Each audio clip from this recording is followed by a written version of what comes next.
हाउज़ुबिल्लाहि मिनश्शैतानिर्रजीम बिस्मिल्लाहिर्रहमानिर्रहीम। Welcome back to the new episode of Ramzan and Hikmat. और मैं हूँ आपका होस्ट मोहम्मद सलमान।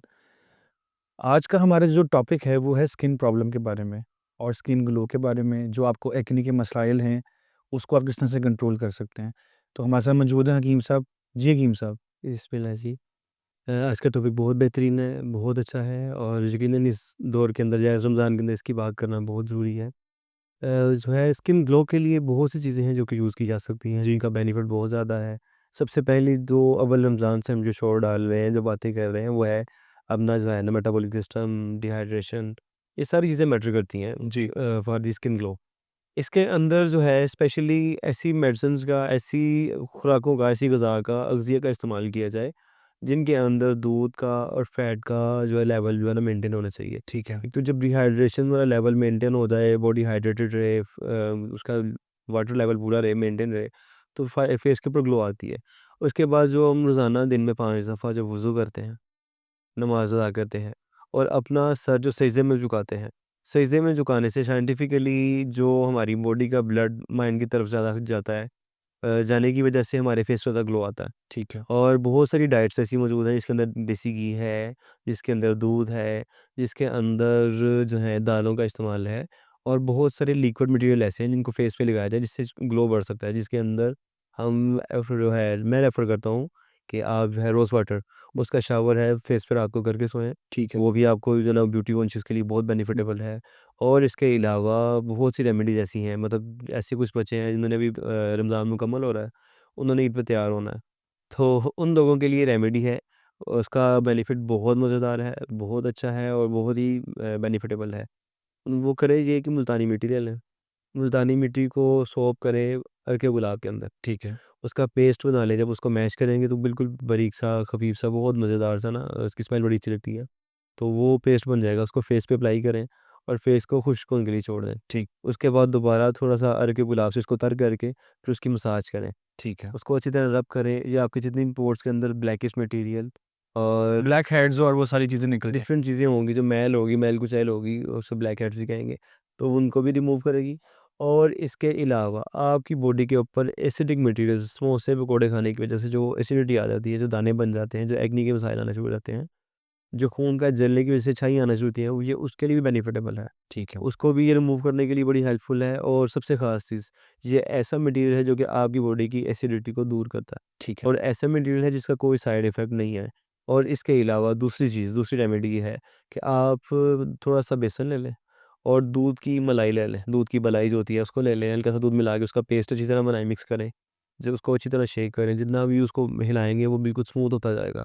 बड़ा मज़ेदार सा एक बैटर बन जाएगा। उसको फेस पे अप्लाई करें और दोबारा अर्क गुलाब से शावर करके उसके बाद उसकी मसाज करें। उसकी मसाज से आपकी बॉडी को बहुत सारे बेनिफिट्स मिलेंगे। ठीक है। आपकी बॉडी की जितनी भी, दोबारा कहूँगा, एसिडिटी, जितनी भी तपश, जितने भी जो उसके अंदर लेवल हैं, मतलब जो ऑयली स्किन है उसके लिए भी और जिनकी ड्राई स्किन है उनके लिए भी ये चीज़ बेनिफिटेबल है। और इसका किसी किस्म का कोई हार्म नहीं है, साइड इफ़ेक्ट कोई साइड इफ़ेक्ट नहीं है। सब ऑर्गेनिक है। सब ऑर्गेनिक है और इसका किसी किस्म के असरात नहीं है।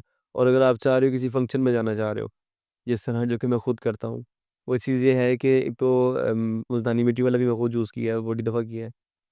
जो बेसन वाला है ये भी मैंने बहुत दफ़ा इस्तेमाल किया है। ठीक है। और एक छोटी-सी चीज़ और करता हूँ, छोटी-सी पेस्ट लेके उसको हल्का-सा टूथपेस्ट जो होती है। टूथपेस्ट लेके ओके। उसको अप्लाई करता हूँ, उसके बाद उसकी मसाज करता हूँ। उसकी मसाज से जब मुँह धोता हूँ, फिर उसके अंदर जो मटेरियल मौजूद है जिसे मेंथोल बोलते हैं, सापुलिना बोलते हैं, उसकी वजह से हमारे फेस के ऊपर खून की रवानी बढ़ जाती है ओके। और ज़्यादा ऑक्सीजन जो है ना वो फ्रेश की तरफ रुकती है, क्योंकि वैसे भी फ्रेश बॉडी ऑब्ज़र्व करती है।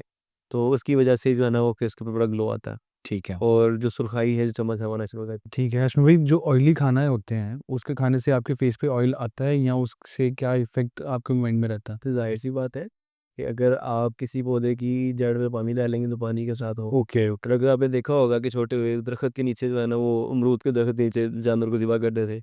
उसके ऊपर मिट्टी डाल देते थे कि खून उसकी जड़ों में चले जाए और वो अमरूद लाल रंग के हो जाते थे। रेड ब्लड ब तो इसी तरह सोन जो है ना, इसके असरात होते हैं।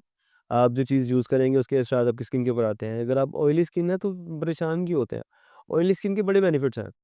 इस तरह बेनिफिट है कि आपकी स्किन के ऊपर ऑयल है, आपने बाइक पर ट्रैवल किया, जितनी गर्द है वो ऊपर आएगी, जमेगी, आगे साबुन से मुँह धो लें, अंदर नहीं जाएगी। अंदर नहीं जाएगी, चमक जाएगी, मतलब उधर स्टिल हो जाएगी।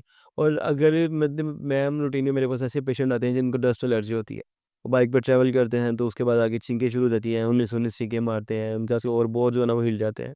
तो उन लोगों के लिए भी मैं ऐसी रेमेडी ही जो है ना वो मेडिसिन के साथ-साथ चलाता हूँ। या आपने नाक के अंदर सरसों का तेल लगाना है, उससे जितनी भी जो है ना डस्ट आएगी वो नाक में चिपक जाएगी, अंदर आपके अंदर दिमाग के अंदर नहीं जाएगी। ठीक है, फिर उसको बिल्कुल। एक्सपेल करने के लिए जो आती हैं छींकें, वो छींकें नहीं आएँगी। ठीक है। तो आपकी ज़िंदगी बेहतर होती जाएगी। अच्छा अश्मित भाई, जो एक्ने प्रॉब्लम है वो बहुत सारी फीमेल्स को है और वो उससे बहुत तंग भी रहती हैं।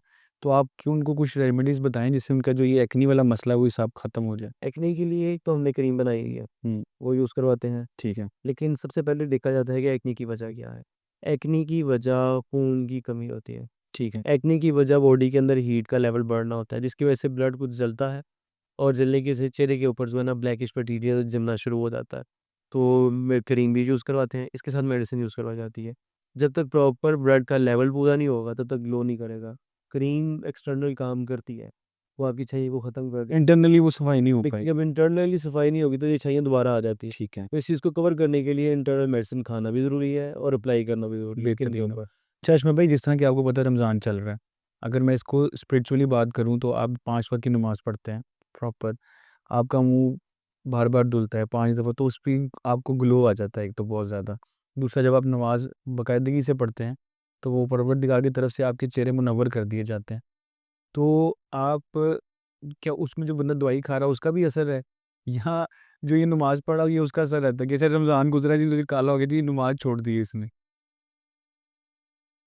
बात ऐसे है कि ये हकीकत है।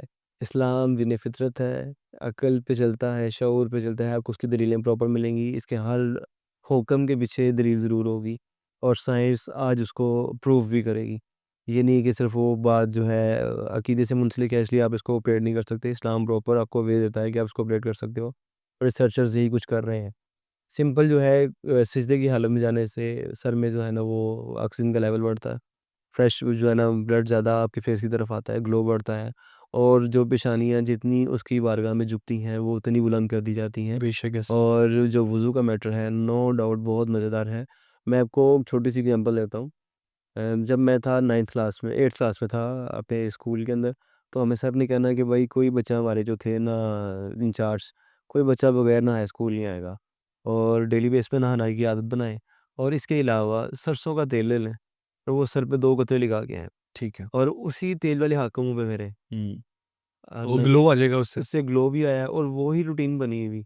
आज अल्हम्दुलिल्लाह काफ़ी हद तक चेहरा ग्लो करता है। ठीक है, ये उस टाइम की आदत बनी उन 8th क्लास से लेके सो ऑन अब तक। ठीक है। ये है कि अल्लाह पाक के करम से वो आदत अभी तक ख़त्म नहीं की। जब भी ऑयल यूज़ करेंगे सर को भी लगाएँगे, वही हाथ फेस पे फेरेंगे। हाँ, फेस पे फेरने से बाल ज़रूर आते हैं, चेहरे पे बाल ज़रूर आते हैं। और जिनके बाल ऑलरेडी ज़्यादा हैं, वो इसी से एहतियात कर लें, कोई और चीज़ यूज़ कर लें। लेकिन ये है कि आपके ग्लो करने के लिए, खून की रवानी को बढ़ाने के लिए बहुत बेनिफिटेबल चीज़ है। बेहतरीन है। और इसके अलावा जो मेडिसिन की बात करें, तो मेडिसिन तो हर हाल में उन उसके अंदर भी असर डालने वाली ज़्यादा अल्लाह पाक की है। बेशक ऐसे। देखिए हर ज़र्रे के अंदर शिफ़ा और ज़र्रे जो कि खैर का बाइस बनता है, वही ज़र्रा जो शर का बाइस बनता है, ये मालिक के हुक्म से बनता है। ठीक है। और आप मेडिसिन यूज़ करें और अल्लाह पाक के जो है ना वो हुक्म का इंतज़ार करें, इंशाल्लाह ज़रूर बेनिफिट मिलेगा बेशक। और ग्लो भी आएगा। और इससे जो आने वाला मेडिसिन से आने वाला जो ग्लो है, मेडिसिन चूँकि वो नेचुरल हो, उसकी बात कर रहा हूँ। स्टेरॉइड वाली, केमिकल वाली या सप्लीमेंट्स वाली उन पे मैं रेफ़र नहीं कर रहा, मेरा मकसद नेचुरल डोज़ है। ठीक है। नेचुरल डोज़ है या नेचुरल मेडिसिन है जो कि हर्बल मेडिसिन के कोई साइड इफ़ेक्ट की नहीं होनी चाहिए किसी किस्म की शरह। तो उनका यूज़ से आपको साइड इफ़ेक्ट नहीं मिलेंगे, रिस्पॉन्स कन्फर्म है और ये सालों-साल आपको उसका रिस्पॉन्स रहेगा आपकी बॉडी के अंदर। ठीक है, बहुत शुक्रिया हकीम साहब आपका। आप लोगों का भी बहुत शुक्रिया, आप हमारी वीडियोज़ को पसंद कर रहे हैं, लाइक कर रहे हैं। आपसे रिक्वेस्ट है कि आप हमारे चैनल को सब्सक्राइब कीजिए और अपने दोस्तों तक ये वीडियो भी पहुँचाएँ, ताकि उनका भी कोई भला हो सके। अब मुझे दें इजाज़त, इंशाल्लाह मिलते हैं नेक्स्ट एपिसोड में। अल्लाह हाफ़िज़।